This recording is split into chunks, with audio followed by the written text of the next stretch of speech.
One day here in Annecy, France, I was out at the market and stumbled upon a seller who had some Fraise de Bois or wild strawberries, as well as a shop that had some Fraise de Bois or wild strawberry tea. So I got really inspired to make a macaron based around this really special strawberry flavor. And because I hadn't yet made any swirled macarons here in France, I decided to make a tricolor swirl macaron using a really small piping tip, the 803, and then both the coral and red rose colors from the sugar art. And then I am going to use the French method for my meringue. So because I want to have three colors, white, pink, and red, I'm going to start off with just a plain old base. You could add some white colorant if you want in a gel or powder, or just do absolutely nothing if you want it to be more of a neutral or softer white. If you find that you have trouble in your oven with a little bit of browning, or if you're using natural almond flour so it's a little bit more brown, I would absolutely recommend adding in some white colorant just to make sure that that holds true in color if that is important to you. For the French method, I'm starting off with room temperature egg whites, and as soon as they become frothy and white, I'm going to slowly stream in my sugar a little bit at a time. Usually I prefer using my stand mixer, but here in France, all I have is my hand mixer, and I found that this process went a lot quicker and more smoothly when I started off with this whisk attachment and then switched over as soon as my sugar was added in to the more regular hand mixer attachment. So if you see that switch here in a moment, that is why. But whatever you're using to whip your meringue, you want to go on a relatively slow to medium pace. You don't want to go too quickly or you will introduce too large of air bubbles, and that will mess with your structure later. After you achieve a really stiff peak is when you can start adding in your dry ingredients. So I recommend having those mixed together, sifted or food processed if possible beforehand, so you're all ready to go as soon as your meringue is done. If you achieve a stiff peak with your meringue and then start messing about with your other ingredients, your meringue quality is going to deteriorate while it just sits on your counter. So make sure you're ready to go before you start this process.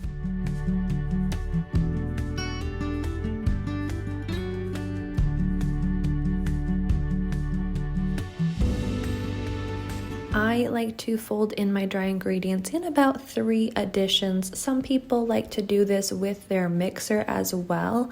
I think it's a little bit more risky, and while it can save a bit of time, and certainly if you're making a larger batch, it can save some time, I think it does take a little bit more maybe technique or stress to know exactly when you should stop. I think it's a little bit easier to feel when you are doing this all by hand, just with a spatula. So I'm going to just get my dry ingredients barely incorporated before separating this out into 3 separate bowls, because again, I want to color this 1 bowl white, 1 bowl pink, and then 1 bowl red. So it is super important that I only just get the dry ingredients incorporated and then I do the macaronage separate. Now you may be wondering, could you just separate out the meringue into 3 separate bowls and separate out the dry ingredients into 3 separate bowls? Yes, you could. It's a lot more weighing that you would have to do, but I mean, it's possible.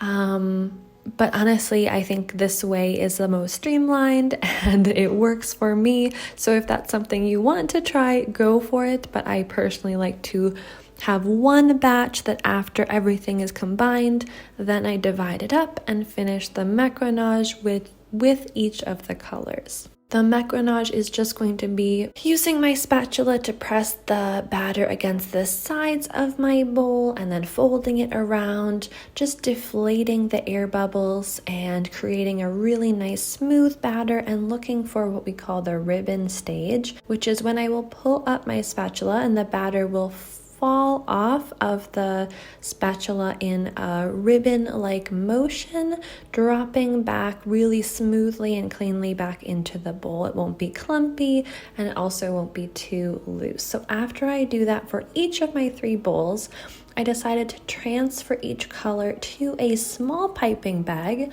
snip the tip off of that, and then place that into my larger piping bag fitted with that 803 piping tip.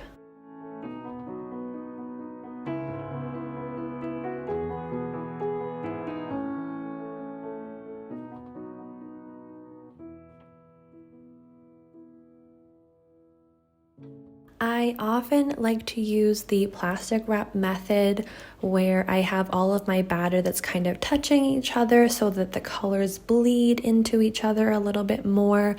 But I really wanted to have a contrast here, so I just have those 3 piping bags, and I'm just piping with my regular circle template, but I am making small little circular motions with my wrist as I press down. So I'm going relatively slowly here, and that is helping to create this really fun little kind of micro swirl zigzaggy kind of pattern that I just adore. Usually I do this with 2 or 3 colors that are separated more by the white. I do stripes, and that's why I usually use that plastic wrap method. But when you just have the 3 distinct colors like this, you have really nice vibrant sections, and it's a little bit more predictable what the swirl is going to look like. No matter how you decide to pipe these macarons, it's nice to tap the tray just to smooth out any imperfections before letting them sit on your table or counter for 15 to 40 minutes, however long it takes to form a nice skin before getting them into your oven to bake.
For the filling, I found this Fraise de Bois, a wild strawberry jam at the same store where I got the tea, and I would have usually made a jam myself. I would have liked that a little bit better, but I was making a relatively small batch, so I just bought this. And then I wanted to maybe make a ganache, but I didn't really have the right ingredients or tools, so I decided to infuse the tea into some cream, some hot cream, and I used a little bit of water just to really start off those tea leaves and get everything released. And then after sitting for about 5 minutes, I just strained out the tea and let that cream mixture cool completely. While all of that is happening as well, I just whipped up a really simple honey Swiss meringue, which means I'm using a double boiler to heat some egg whites, sugar, and honey until it is warm or kind of hot but not scalding to the touch. All the sugar has dissolved, the mixture is a lot thinner. Then I will use my mixer off the heat, just on my counter here, not in the double boiler anymore. to create a nice meringue. As soon as that meringue is looking stiff and it is just warmer than room temperature, I'll add in my butter a little bit at a time. It's super important that the butter is room temperature and soft and pliable, or your meringue will seize and it's going to take a lot longer to create a nice buttercream.